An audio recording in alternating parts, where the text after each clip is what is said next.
The Problems of Philosophy. Book by Bertrand Russell. Chapter 13. Knowledge, Error, and Probable Opinion.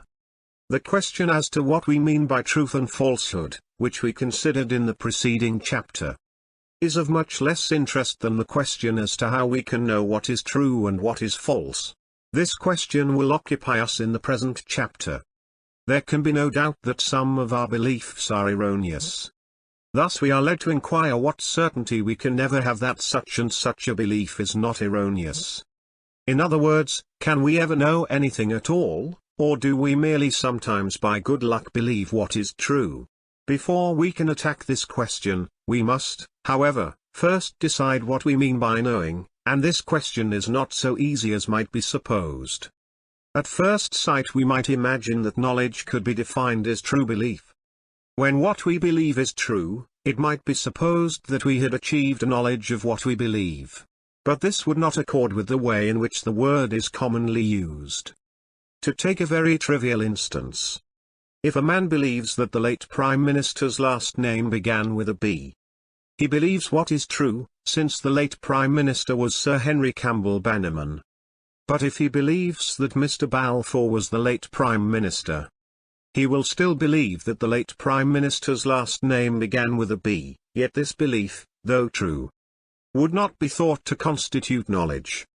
If a newspaper, by an intelligent anticipation, announces the result of a battle before any telegram giving the result has been received, it may by good fortune announce what afterwards turns out to be the right result, and it may produce belief in some of its less experienced readers. But in spite of the truth of their belief, they cannot be said to have knowledge. Thus it is clear that a true belief is not knowledge when it is deduced from a false belief. In like manner, a true belief cannot be called knowledge when it is deduced by a fallacious process of reasoning, even if the premises from which it is deduced are true. If I know that all Greeks are men and that Socrates was a man, and I infer that Socrates was a Greek, I cannot be said to know that Socrates was a Greek, because, although my premises and my conclusion are true, the conclusion does not follow from the premises. But are we to say that nothing is knowledge except what is validly deduced from true premises? Obviously we cannot say this. Such a definition is at once too wide and too narrow. In the first place, it is too wide, because it is not enough that our premises should be true, they must also be known. The man who believes that Mr. Balfour was the late Prime Minister may proceed to draw valid deductions from the true premise that the late Prime Minister's name began with a B. But he cannot be said to know the conclusions reached by these deductions. Thus we shall have to amend our definition by saying that knowledge is what is validly deduced from known premises.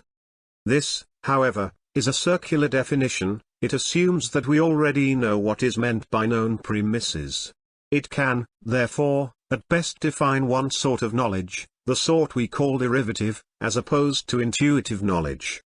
We may say, derivative knowledge is what is validly deduced from premises known intuitively. In this statement there is no formal defect, but it leaves the definition of intuitive knowledge still to seek. Leaving on one side, for the moment, the question of intuitive knowledge, let us consider the above suggested definition of derivative knowledge. The chief objection to it is that it unduly limits knowledge. It constantly happens that people entertain a true belief, which has grown up in them because of some piece of intuitive knowledge from which it is capable of being validly inferred, but from which it has not, as a matter of fact, been inferred by any logical process. Take, for example, the beliefs produced by reading. If the newspapers announce the death of the king, we are fairly well justified in believing that the king is dead, since this is the sort of announcement which would not be made if it were false. And we are quite amply justified in believing that the newspaper asserts that the king is dead. But here the intuitive knowledge upon which our belief is based is knowledge of the existence of sense data derived from looking at the print which gives the news. This knowledge scarcely rises into consciousness, except in a person who cannot read easily. A child may be aware of the shapes of the letters, and pass gradually and painfully to a realization of their meaning. But anybody accustomed to reading passes at once to what the letters mean. and is not aware, except on reflection, that he has derived this knowledge from the sense data called seeing the printed letters. Thus although a valid inference from the letters to their meaning is possible, and could be performed by the reader, it is not in fact performed, since he does not in fact perform any operation which can be called logical inference. Yet it would be absurd to say that the reader does not know that the newspaper announces the king's death. We must, therefore, admit as derivative knowledge whatever is the result of intuitive knowledge, even if by mere association, provided there is a valid logical connection, and the person in question could become aware of this connection by reflection. There are in fact many ways, besides logical inference, by which we pass from one belief to another. The passage from the print to its meaning illustrates these ways. These ways may be called psychological inference. We shall, then, admit such psychological inference as a means of obtaining derivative knowledge, provided there is a discoverable logical inference which runs parallel to the psychological inference. This renders our definition of derivative knowledge less precise than we could wish, since the word discoverable is vague. It does not tell us how much reflection may be needed in order to make the discovery. But in fact knowledge is not a precise conception, it merges into probable opinion. As we shall see more fully in the course of the present chapter, a very precise definition, therefore, should not be sought, since any such definition must be more or less misleading. The chief difficulty in regard to knowledge, however, does not arise over derivative knowledge, but over intuitive knowledge. So long as we are dealing with derivative knowledge, we have the test of intuitive knowledge to fall back upon. But in regard to intuitive beliefs, it is by no means easy to discover any criterion by which to distinguish some as true and others as erroneous. In this question it is scarcely possible to reach any very precise result. All our knowledge of truths is infected with some degree of doubt, and a theory which ignored this fact would be plainly wrong. Something may be done, however, to mitigate the difficulties of the question. Our theory of truth, to begin with, supplies the possibility of distinguishing certain truths as self-evident in a sense which ensures infallibility.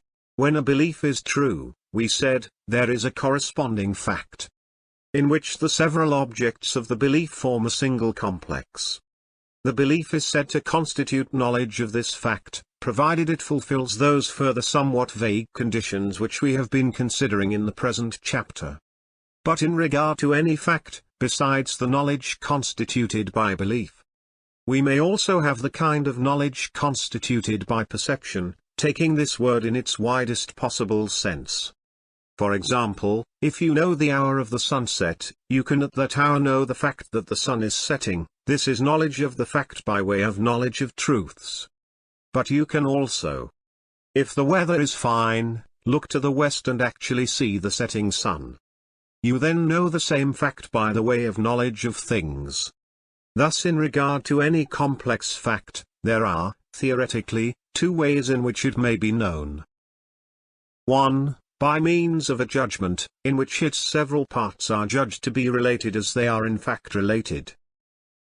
2. By means of acquaintance with the complex fact itself, which may, in a large sense, be called perception, though it is by no means confined to objects of the senses.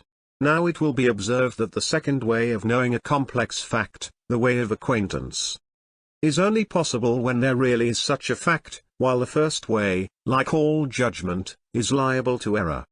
The second way gives us the complex whole, and is therefore only possible when its parts do actually have that relation which makes them combine to form such a complex. The first way, on the contrary, gives us the parts and the relation severally, and demands only the reality of the parts and the relation. The relation may not relate those parts in that way, and yet the judgment may occur. It will be remembered that at the end of chapter 11, we suggested that there might be two kinds of self-evidence, one giving an absolute guarantee of truth, the other only a partial guarantee. These two kinds can now be distinguished. We may say that a truth is self-evident, in the first and most absolute sense, when we have acquaintance with the fact which corresponds to the truth. When Othello believes that Desdemona loves Cassio, the corresponding fact, if his belief were true, would be Desdemona's love for Cassio. This would be a fact with which no one could have acquaintance except Desdemona. Hence, in the sense of self-evidence that we are considering, the truth that Desdemona loves Cassio, if it were a truth, could only be self-evident to Desdemona. All mental facts, and all facts concerning sense data, have this same privacy. There is only one person to whom they can be self-evident in our present sense, since there is only one person who can be acquainted with the mental things or the sense data concerned. Thus no fact about any particular existing thing can be self-evident to more than one person. On the other hand, facts about universals do not have this privacy. Many minds may be acquainted with the same universals, hence a relation between universals may be known by acquaintance to many different people. In all cases where we know by acquaintance a complex fact consisting of certain terms in a certain relation, we say that the truth that these terms are so related has the first or absolute kind of self-evidence. And in these cases the judgment that the terms are so related must be true. Thus this sort of self-evidence is an absolute guarantee of truth. But although this sort of self-evidence is an absolute guarantee of truth, it does not enable us to be absolutely certain, in the case of any given judgment, that the judgment in question is true. Suppose we first perceive the sun shining, which is a complex fact, and thence proceed to make the judgment the sun is shining. In passing from the perception to the judgment, it is necessary to analyze the given complex fact. We have to separate out the sun and shining as constituents of the fact. In this process it is possible to commit an error. Hence, even where a fact has the first or absolute kind of self-evidence, a judgment believed to correspond to the fact is not absolutely infallible, because it may not really correspond to the fact. But if it does correspond, in the sense explained in the preceding chapter, then it must be true. The second sort of self-evidence will be that which belongs to judgments in the first instance, and is not derived from direct perception of a fact as a single complex whole. This second kind of self-evidence will have degrees, from the very highest degree down to a bare inclination in favor of the belief. Take, for example, the case of a horse trotting away from us along a hard road. At first our certainty that we hear the hoofs is complete. Gradually, if we listen intently, there comes a moment when we think perhaps it was imagination or the blind upstairs or our own heartbeats. At last we become doubtful whether there was any noise at all, then we think we no longer hear anything, and at last we know we no longer hear anything. In this process, there is a continual gradation of self-evidence, from the highest degree to the least, not in the sense data themselves, but in the judgments based on them. Or again, suppose we are comparing two shades of color, one blue and one green. We can be quite sure they are different shades of color. But if the green color is gradually altered to be more and more like the blue, becoming first a blue-green, then a greeny-blue, then blue, there will come a moment when we are doubtful whether we can see any difference, and then a moment when we know that we cannot see any difference. The same thing happens in tuning a musical instrument, or in any other case where there is a continuous gradation. Thus self-evidence of this sort is a matter of degree, and it seems plain that the higher degrees are more to be trusted than the lower degrees. In derivative knowledge our ultimate premises must have some degree of self-evidence, and so must their connection with the conclusions deduced from them. Take for example a piece of reasoning in geometry. It is not enough that the axioms from which we start should be self-evident, it is necessary also that, at each step in the reasoning, the connection of premise and conclusion should be self-evident. In difficult reasoning, this connection has often only a very small degree of self-evidence, hence errors of reasoning are not improbable where the difficulty is great. From what has been said it is evident that, both as regards intuitive knowledge and as regards derivative knowledge, if we assume that intuitive knowledge is trustworthy in proportion to the degree of its self-evidence, there will be a gradation in trustworthiness, from the existence of noteworthy sense data and the simpler truths of logic and arithmetic, which may be taken as quite certain, down to judgments which seem only just more probable than their opposites. What we firmly believe, if it is true, is called knowledge, provided it is either intuitive or inferred, logically or psychologically, from intuitive knowledge from which it follows logically. What we firmly believe, if it is not true, is called error. What we firmly believe, if it is neither knowledge nor error, and also what we believe hesitatingly, because it is, or is derived from, something which has not the highest degree of self-evidence, may be called probable opinion. Thus the greater part of what would commonly pass as knowledge is more or less probable opinion. In regard to probable opinion, we can derive great assistance from coherence, which we rejected as the definition of truth, but may often use as a criterion. A body of individually probable opinions, if they are mutually coherent, become more probable than any one of them would be individually. It is in this way that many scientific hypotheses acquire their probability. They fit into a coherent system of probable opinions, and thus become more probable than they would be in isolation. The same thing applies to general philosophical hypotheses. Often in a single case such hypotheses may seem highly doubtful, while yet, when we consider the order and coherence which they introduce into a mass of probable opinion, they become pretty nearly certain. This applies, in particular, to such matters as the distinction between dreams and waking life.